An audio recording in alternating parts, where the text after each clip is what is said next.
오늘 제목을 한번 여러분들 읽어보시길 바랍니다. 시작. 하나님 나라. 하나님 나라 여러분들 궁금하실 거예요. 하나님 나라 혹시 갔다 오신 분들 계시나요? 누구나 다 하나님 나라 이 부분에 대해서 굉장히 궁금해합니다. 그리고 오늘 제목이 하나님 나라인데요. 하나님의 나라는 어떤 나라일까 라는 그 부분보다 오늘은 하나님께서 하나님 나라를 우리 위해서 만들어 주셨는데 그 일을 이루기 위하여서 예수님을 보내주셨고 예수님께서 많은 백성들이 그 나라로 갈 수 있는 그러한 부분에 대해서 길을 제시해 주고 있었습니다. 그 길은 예수님 자신이 길입니다.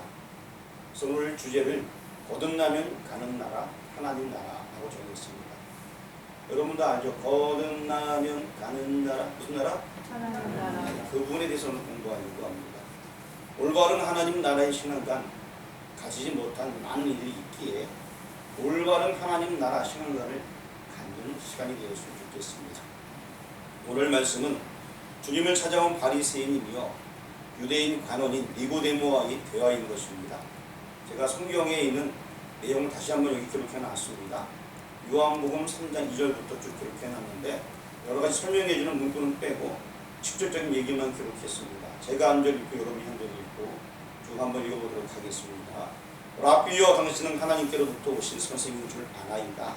하나님이 함께 하시지 아니하면 당신이 행하신 이 표적을 아무도 할 수 없음이니이다. 진실로 진실로 내게 이르노니 사람이 거듭나지 아니하면 하나님의 나라를 볼 수 없느니라. 사람이 늙으면 어떻게 날 수 있사옵나이까? 두 번째 모태에 들어갔다가 날 수 있사옵나이까? 진실로 진실로 내게 이르노니 사람이 물과 성령으로 나지 아니하면 하나님의 나라에 들어갈 수 없느니라. 육으로 난 것은 육이요 영으로 난 것은 영이니 내가 내게 거듭나야 했다는 말을 놀랍게 알리지 말라. 바람이 임의로 불매 내가 그 소리는 들어도 어디서 와서 어디로 가는지 알지 못하나니 성령으로 난 사람도 다 그러하니라. 어찌 그러한 일이 있을 수 있나이까? 너는 이스라엘의 선생으로서 이러한 것들을 알지 못하느냐? 진실로 진실로 내게 이르노니 우리는 아는 것을 말하고 본 것을 증언하노라. 그러나 너희가 우리의 증언을 가지지 아니하는도다. 내가 땅의 일을 말하여도 너희가 믿지 아니하거든 하물며 하늘의 일을 말하면 어떻게 믿겠느냐? 하늘에서 내려온 자 곧 인자 외에는 하늘에 올라간 자가 없느니라. 모세가 강야에서 뱀을 든 것 같이 인자도 들려야 하리니 이는 그를 믿는 자마다 영생을 얻게 하려 하심이니라. 아멘. 오늘 니고데모와 예수님의 대화를 다시 한번 정리한 것입니다. 그렇다면 니고데모는 왜 예수님을 찾아왔으며 대화의 주제가 무엇인가는 점인 것입니다. 또한 예수님의 감신사는 무엇이었을까요? 본문을 통해서 하나하나 살펴보려고 합니다. 오늘 눈에 띄는 말씀들이 거듭남, 하나님 나라 이런 부분들이 눈에 띄고 있습니다. 그래서 오늘은 거듭남과 하나님 나라에 대한 이야기를 조금 하려고 합니다. 본문에 진실로 진실로라는 소두가 두 번 나오게 됩니다. 3절과 5절에 진실로 진실로 이렇게 쓰인 것을 볼 수 있게 됩니다. 중요한 진리의 말씀을 하실 때에 주의를 환기시키기 위하여서 예수님께서 이런 말씀을 사용했는데 요한복음 전체에는 진실로 진실로 이렇게 연거푸 쓰인 것이 25번이 나오게 됩니다. 그런데 오늘 이렇게 두 번이 나와 있습니다. 3절과 5절을 한번 읽어보겠는데 먼저 3절 말씀 읽어보겠습니다. 예수께서 대답하여 이르시되 진실로 진실로 내게 이르노니 사람이 거듭나지 아니하면 하나님의 나라를 볼 수 없느니라. 빨간데 칠한데 보니까 진실로 진실로 거듭나지 아니하면 이렇게 우리가 보았고요. 이제 5절도 한번 읽어보겠습니다. 시작. 예수께서 대답하시되 진실로 진실로 내게 이르노니 사람이 물과 성령으로 나지 아니하면 하나님의 나라에 들어갈 수 없느니라. 빨간 부분만 다시 읽어보겠습니다. 진실로 진실로 물과 성령으로 나지 아니하면. 자, 이제 두 절에 공통점이 있습니다. 먼저는 진실로라고 이렇게 얘기하는 부분이 있고요. 두 번째는 거듭나지 혹은 또 5절은 물과 성령으로 나지 하면서 무엇을 통해 나야 된다는 것입니다. 그리고 또 세 번째는 3절, 5절 각각의 하나님 나라에 대한 이야기가 나와 있습니다. 그래서 다시 말씀을 간추리면 굉장히 중요하다는 얘기예요. 진실로는. 그런데 그 첫 번째는 거듭남의 이야기와 두 번째는 하나님 나라의 이야기가 있습니다. 거듭남과 하나님 나라, 어느 것이 여러분 핵심이라고 보고 계십니까? 본문을 관찰하는 데 있어서 무엇보다 명심해야 될 것은 문맥인 것입니다. 만일 문맥을 무시하면 성경이 말씀하고자 하는 바와 달리 엉뚱한 해석을 할 수 있게 됩니다. 그래서 제가 2장 마지막 부분을 본문을 같이 찾게 된 것입니다. 그래서 2장 마지막 대목을 살펴볼 필요가 있습니다. 2장 23절 말씀 앞에 적어놨습니다. 같이 한번 읽어보겠습니다. 6월절에 예수께서 예루살렘에 계시니 많은 사람이 그의 행하시는 표적을 보고 그의 이름을 믿었으나. 자, 뭘 보고 믿었다고요? 네, 표적을 보고 믿었다라고 말씀하고 있습니다. 다음에 24절 말씀 읽어보도록 하겠습니다. 예수는 그의 몸을 그들에게 부탁하지 아니하셨으니 이는 친히 모든 사람을 아심이요. 자, 이제 이 24절의 얘기는 주님께서는 그들의 믿음을 인정하지 아니하였다라는 뜻이 되게 되는 것입니다. 왜냐하면 그들의 믿음은 표적을 보고 따르는 감상적이고 일시적인 믿음이었기 때문에 그랬습니다. 그러다 보니까 그들이 믿는다고 말하는 그 말 자체도 예수님은 그거를 그대로 받아들이지 않았다는 것입니다. 여러분마다 다 경험이 있을 겁니다. 저도 한때 이렇게 어떠한 능력, 은사, 신유 이런 것만 따라다녔던 시절이 있었습니다. 그리고 또 제가 다니던 교회에 권사님 3분이 계셨어요. 그분 권사님 한 분은 화요일마다 화요 집회를 하셨고 담임 목사님께서는 금요일마다 금요 집회를 하였습니다. 그리고 이 권사님께서는 집회할 때마다 많은 하나님의 역사하심이 나타나게 되었고 심지어 러시아에 복음 전하러 갔는데 비행기에서 내리자마자 러시아어가 입에서 나오게 된 거예요. 그래서 러시아에서 복음 전하는데 아무 어려움 없이 전화가 돌아오게 되었습니다. 그런 일도 있었고 러시아에서 하나님의 놀라운 기적을 경험했던 사람들이 소문이 나서 유럽 쪽에도 이제 이 권사님의 소문이 나게 된 거예요. 그래서 유럽 쪽에 계셨던 목사님 한 분이 자기 이제 눈이 아마 젊어서 멀었나 봐요. 그래서 눈 고침 받기 위해서 저희 교회까지 찾아온 적이 있었습니다. 그 권사님께서는 저는 아닙니다. 내가 어떻게 감히 목사님을 위해서 기도하냐고. 그때 담임 목사님도 같이 계셨는데 담임 목사님께서 허락하에서 이제 손잡고 기도할 때에 눈이 떠지는 역사도 있었습니다. 교회에서는 큰 화제였어요. 근데 그것뿐만 아니라 기도 많이 하시는 권사님들이 많이 계셨는데 나머지 두 분은 집에서 이렇게 기도하셨는데 한쪽에는 다른 권사님도 많이 모여서 기도하는 그런 또 분이 계셨고 한쪽에서는 국내 주변 사람들이 그저 이제 어려운 부분 도움받기 위해서 기도하러 오신 분이 계셨습니다. 이 세 분의 권사님들이 기도를 얼마나 많이 하셨는지 하여튼 사람들이 많이 모이고 교회랑 연결되는 것도 좀 있긴 하겠지만 어쨌든 많은 사람들이 함께 기도하는 모습들이 교회에 있었고 저희도 어렸을 때부터 그러한 모습을 보고 자랐습니다. 그러다 보니까 저도 그런 거에 대해서 굉장히 관심이 많이 있었어요. 뿐만 아니라 또 우리나라에 최건우 목사님 다 아실 거예요. 그리고 김익동 목사님은 기적이 하도 많이 나타나서 우리 교단에서 이적 증명회를 만들어서 그 이적이 사실인가 증명하는 단체까지 생겨나게 되었습니다. 그리고 또 초대에 현신의 목사님 다 아실 것입니다. 얼마나 많은 하나님의 역사가 나타났습니까? 저도 이제 그런 거에 대해서 관심이 너무나 많았기 때문에 지난번에 얘기했지만 산에 가서 나무 뿌리 뽑으려고 많이 시도를 했습니다. 그리고 하나도 못 뽑았어요. 얇은 거 뽑으려고 큰 거 뽑으러 갔다 못 뽑아서 얇은 거 뽑으러 갔다가 이제 주저주저 뽑았는데 손만 아프고 껍데기 살짝 자국만 같이 하면 전혀 안 뽑히더라고요. 그런 무슨 일도 많이 했었는데 이런저런 일 때문에 저도 어렸을 때 많은 영향을 받게 되었습니다. 그리고 또 실질적으로 청년에 이르러서 은혜를 경험하게 되고 그리고 하나님의 은혜로 말미암아 저는 노래를 찬양을 굉장히 못합니다. 그런데 찬양 사역의 리더가 되게 되었어요. 그래서 여러 기도원에 불려다니면서 오라는 데가 너무 많아서 일정 조절하면 갈 정도로 막 그렇게 했던 적이 있습니다. 저는 어떤 율동 단체를 만들지 않았는데 그때 율동하겠다는 아이들이 한 3, 40명 따라다니면서 율동을 같이 해줬어요. 그러면서 이제 찬양하면 자기네가 율동을 다 만들더라고 알아서. 그래서 이제 그렇게 막 했던 짧은 시절들이 있었습니다. 기쁨으로 이렇게 불려가면서 이렇게 하게 됐는데 그 와중에 어떤 목사님께서 저를 신학교에 넣으셔서 신학을 하게 되었습니다. 그런데 그때 여러분들 제가 입에 담기 힘들 정도로 많은 것들을 보게 되었어요. 그리고 또 제 주변에 있는 같이 기도하는 분들 성경에 나와 있는 많은 은사들을 경험하고 보게 되었고 성경에는 대표적으로 여러 가지 은사들이 나와 있죠.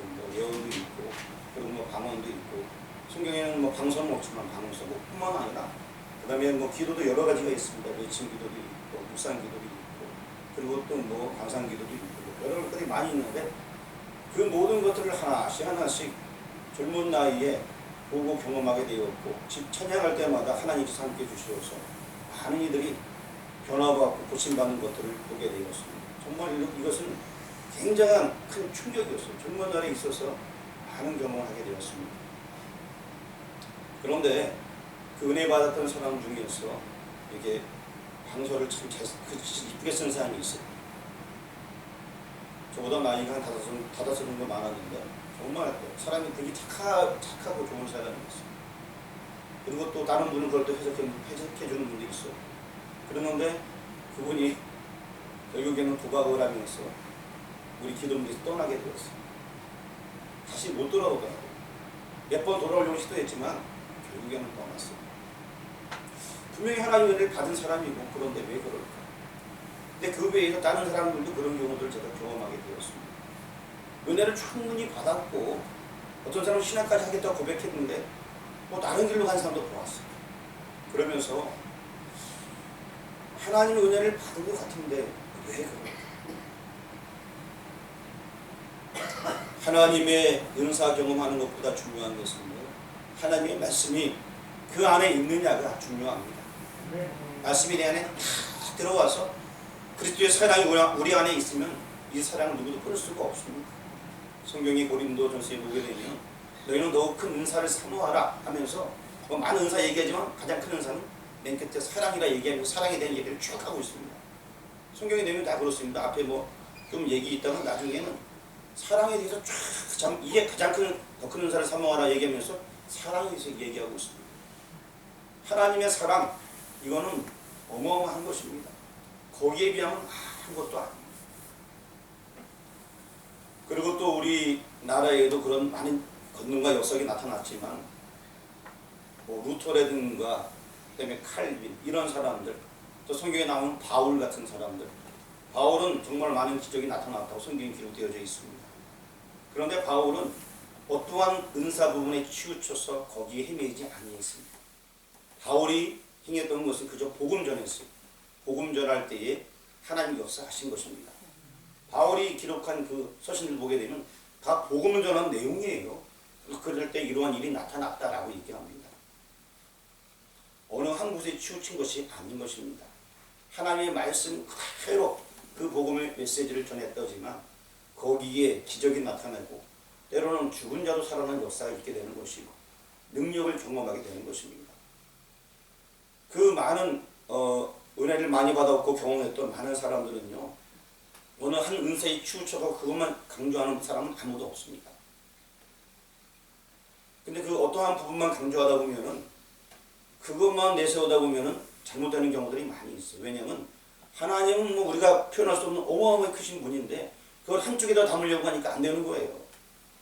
모든 걸 우리가 다 인정하고 포용하면서 그거를 이것도 있고 저것도 있고 경험하면서 가야 되는 것인데 또 상대방 것도 인정해 주면서 다.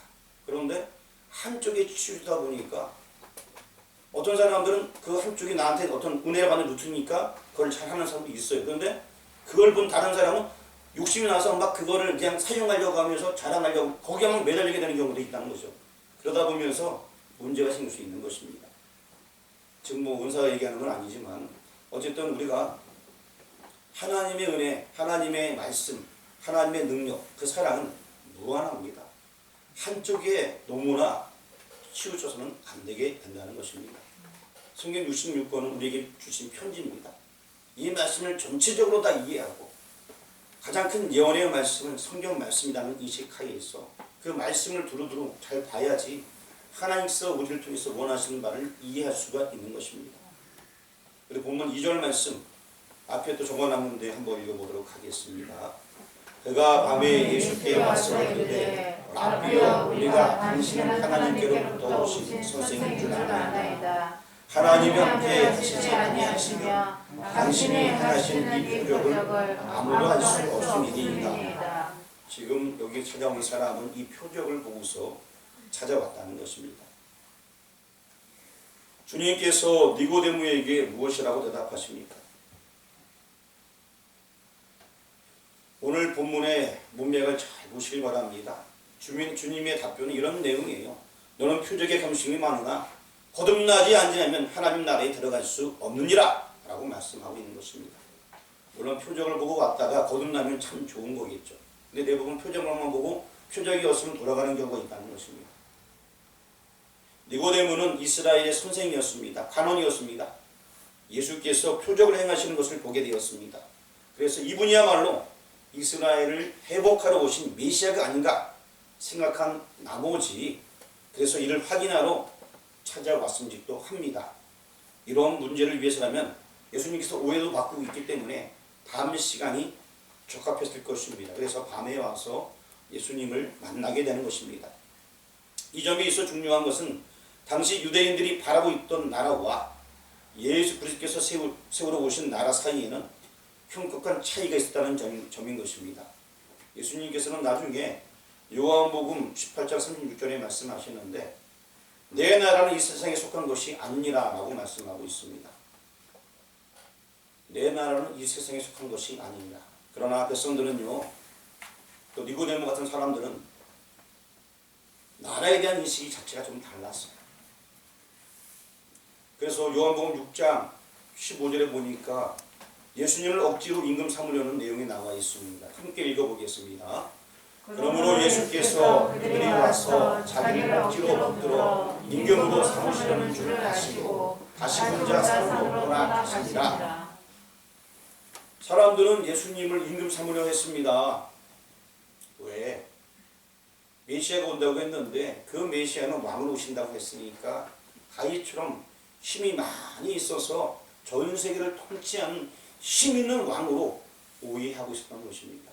권력 있는 왕으로. 그래서 우리나라가 지금 표현하면 미국처럼 될 거야 이런 표현이 되는 것입니다. 당시 표현은 우리나라가 로마보다 더 강한 나라가 될 거야 이렇게 표현하면서 그들은 그 예수님에 대해서 그 예수님이 메시아라고 알았던 사람들 중에서 많은 사람들이 이런 생각을 갖고 있어요. 그분이 메시아라면 그분이 임금이 될 것이고 우리는 전 세계를 통치할 거야 이런 생각을 가지고 있다는 것입니다. 뭐로? 힘으로. 지금까지 제국주의자들이 힘으로 통치하지 않았습니다. 똑같은 방법으로 할 줄 알았던 것입니다. 유대인들이 기대했던 왕국은 로마 제국을 완전히 적대시키고 이스라엘을 독립시켜서 압제와 빈곤으로부터 해방되는 부자 되는 나라, 돈 많은 나라, 세상을 지배하는 나라, 약탈하는 나라 그런 세상 속에 한 왕국을 원했던 것입니다. 말하자면 지상 왕국을 원했던 것입니다. 메시아는 그런 왕국을 세우러 오시지 않았는데 사람들이 그렇게 인식하고 있었습니다. 제자들까지도요 은혜 받기 전에 성령 충만하기 전에 부활하신 주님께 말합니다. 사도행전 1장 6절에 그들이 모였을 때에 예수께 여쭈 이르되 주께서 이스라엘 나라를 회복하심이 이때니까 이렇게 사도행전 1장 6절에 묻고 있습니다. 사도행전 1장 6절 한번 보여주세요. 제자들조차도 사도행전 1장 6절에 나와 있는 것 부활하신 주님을 바라보면서 이제 임금으로서 등단할 때가 됐습니까? 라고 물어보고 있는 것입니다. 제자들 역시 예수님에 대한 이해도가 유대인들과 다르지 아니했습니다. 똑같았습니다. 아니다. 내가 세울 나라는 내가 생각하고 있는 그런 나라와는 다른 나라다. 그 나라는 거듭나야만 들어가는 나라야. 예수님은 이렇게 말씀하고 있습니다. 그러므로 대화의 주제는 단연 이스라엘 모든 백성이 바라고 기다리고 있는 하나님 나라인 것입니다. 이는 또 성경 전체의 주제이기도 합니다. 하나님 나라. 누가 그 나라에 들어갈 수 있다고 성경에서 말씀하고 있습니까? 예수님께서는요, 하늘나라에 들어갈 수 없는 부정적인 면에 초점을 맞춰서 말씀하시는 것 같습니다. 요한복음 3장 3절 말씀 앞에 적어놨습니다. 같이 한번 읽어보도록 하겠습니다. 예수께서 대답하여 이르시되 진실로 진실로 내게 이르노니 사람이 거듭나지 아니하면 하나님의 나라를 볼 수 없느니라. 어떻게 하지 아니하면? 거듭나지 아니하면. 이제 5절 보도록 하겠습니다. 예수께서 대답하시되 진실로 진실로 내게 이르노니 사람이 물과 성령으로 나지 아니하면 하나님의 나라에 들어갈 수 없느니라. 자, 물과 성령으로 나지 아니하면, 다 두 가지 다 거듭남에 대해서 말씀해 주고 있습니다. 거듭나지 아니하면 하나님께서 하나님께 택함 받았던 유대인이나 할지라도 들어가지 못한다는 것입니다. 거듭나기만 한다면 이방인이나 해도 그 나라에 들어갈 수가 있다는 것이 주님의 메시지인 것입니다. 그러나 유대인들은 자신들만이 하나님 나라 백성이고 유대인의 혈통을 가진 자는 누구나 자동으로 그 나라에 들어갈 줄 알고 있었던 것입니다. 그래서 아브라함의 후손이라 이것을 굉장히 중요시 여겼습니다. 나도 아브라함의 후손인데 하면서 당연히 자기네들은 할례를 받았기 때문에 하늘나라 들어간다 라고 생각을 하고 있었습니다. 유대인들은 메시아는 유대인만을 위한 메시아요, 그들만을 위해서 오시는 것으로 착각을 하고 있었습니다. 하지만 하나님께서 유대인들을 택한 것은 그 씨를 보존하기 위해 택한 것이지 그 나라만 구원하기 위해서 그 민족을 택한 것이 아니라는 것입니다. 성경은 이미 말씀해 주고 있습니다. 지금 우리가 요한복음을 공부하고 있습니다. 요한복음 1장 12절 말씀, 여러분 다 아는 말씀인데 암송하시던 앞에 말씀 읽던 한번 읽어보도록 하겠습니다. 시작. 영접하는 자, 곧 그 이름을 믿는 자들에게는 하나님의 자녀가 되는 권세를 주셨으니. 자, 하나님 자녀가 되는 권세는 어떤 것이 있다고요? 영접해야 돼요. 믿는 자. 예, 영접하고 믿는 자. 그러한 자들이 바로 하나님 자녀가 되는 것입니다. 하나님을 내 마음속에 모신다는 거예요. 영접이라는 것은 어서 오세요 손님 맞이하는 것처럼. 그리고 그 이름을 믿는 자, 예수 이름을 믿는 자, 예수 이름을 믿는다니까 이 당시 예수님 시대처럼 예수님이 지금 계시니까 예수님이 세계를 통째로 왕으로 오시구나 이걸 믿는다는 것이 아니라 그 예수님이 우리 죄를 위하여서 십자가에 죽으시고 다시 사시고 승천하시어서 다시 이제 우리에서 오실 것이다. 그 사실을 믿는 자를 얘기하는 것입니다.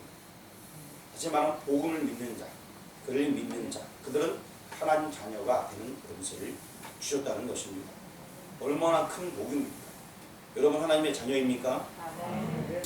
자녀들은 그래서 기도할 때에 하나님 아버지라고 기도하는 거예요. 아버지가 누구이기 때문에? 하나님이기 때문에 하나님 아버지. 어떤 분은 아버지 저는 죄입니다. 아버지 용서해 주세요. 맞아요. 하나님이 아버지시니까 우리가 하나님 자녀니까 당연히 그렇게 기도합니다. 때로는 그 용어가 저는 그 용어를 맨 처음 이해를 잘 못했어요.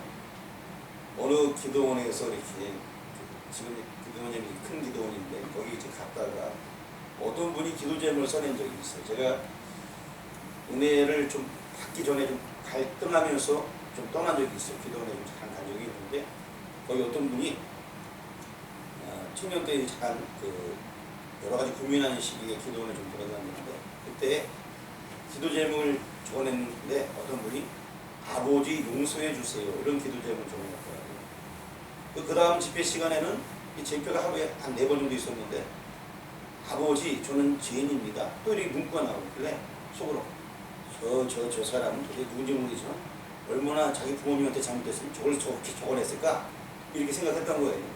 나중에 이제 알고 보니까 그 아버지가 그 아버지가 아닌 거예요. 그래서 하나님이 아버지시니까 저렇게 하는구나 나중에 알게 되었습니다.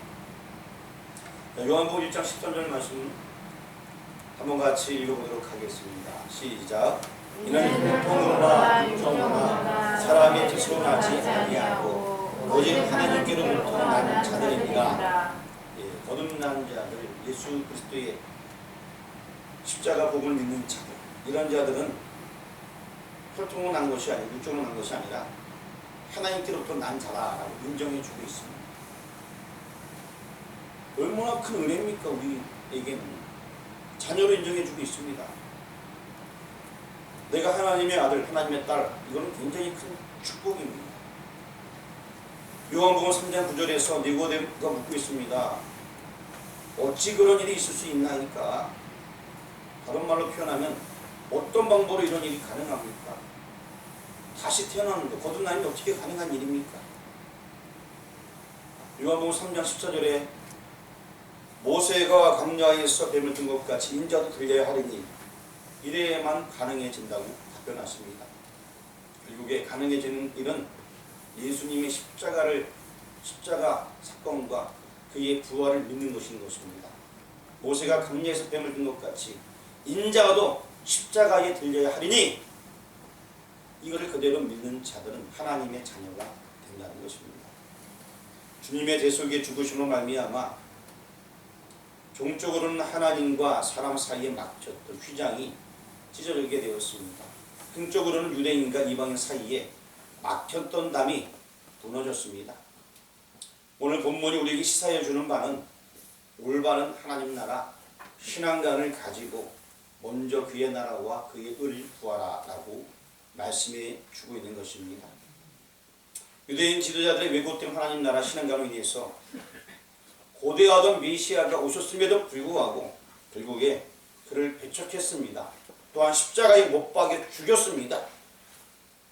그 나라 축복을 잃고 말았던 것입니다.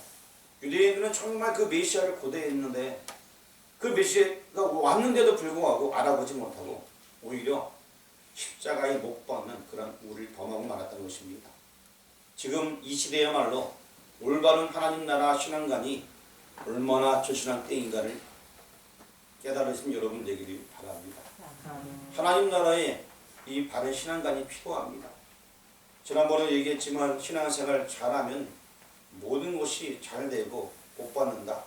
사실 이 복의 개념에서 우리가 몰라서 우리가 그걸 인식 잘 못 깨우치는 건데요. 복의 개념은 내가 하나님 나라 백성 되는 거예요. 그거보다 더 큰 복이 없습니다. 그 복이 내게 이미 임했으면 어떠한 고난도 기쁨으로 감내하며 나갈 수 있다는 것입니다. 니고데모가 주님을 찾게 된 동기에 아까 얘기했던 표적, 이사, 기사 힘으로 독립하여 세상을 지배하는 그러한 나라를 꿈꾸고 있었습니다. 그거 아니거든요. 주님의 감신사는 어디에 있냐? 하늘나라에 관심이 있습니다. 거듭남에 관심이 있습니다. 새로 태어나는 것에 관심이 있습니다.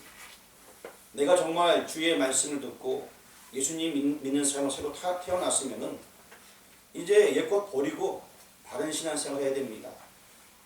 우리는 다 얘기합니다. 목사님 오늘 말씀 요한복음 다 아는 말씀이에요. 사실 요한복음을 많은 사람은 쉽다라고 얘기합니다. 예수 믿는 사람들한테 너무 쉬운 말씀 같아요. 우리 다 알고 예수님 내 안에 있어요. 우리 기사표적 안 믿고요. 예수님 믿고 거듭난 사람이에요. 이미 다 그 과정 거쳤어요. 그런데 여러분의 우리 삶들이 변화되지 아니한다면 요한복음의 메시지가 무슨 의미가 있습니까? 삶으로 나아가야 되는 것입니다. 거듭난 백성, 내가 정말 거듭난 백성이 맞다면은 복음으로 세상을 정복할 수 있는 그런 사람이 되시기를 주님의 이름으로 축원합니다. 아멘. 기도하겠습니다. 하나님 나라에 대해서 바른 신앙관을 가질 수 있는 우리 모두가 되어지길 원합니다. 아멘. 정말 복의 백성이 되어지길 원합니다. 하나님 나라 백성이 되어지길 원합니다. 하나님 나라 백성이 되는 것이 바로 복이라고 우리는 배우고 알고 있습니다. 이 복된 복음의 소식을 널리 증거하며 하나님 자녀답게 살아갈 수 있도록 우리 모두를 붙잡아 주옵소서. 예수 그리스도의 이름으로 기도합니다. 아멘.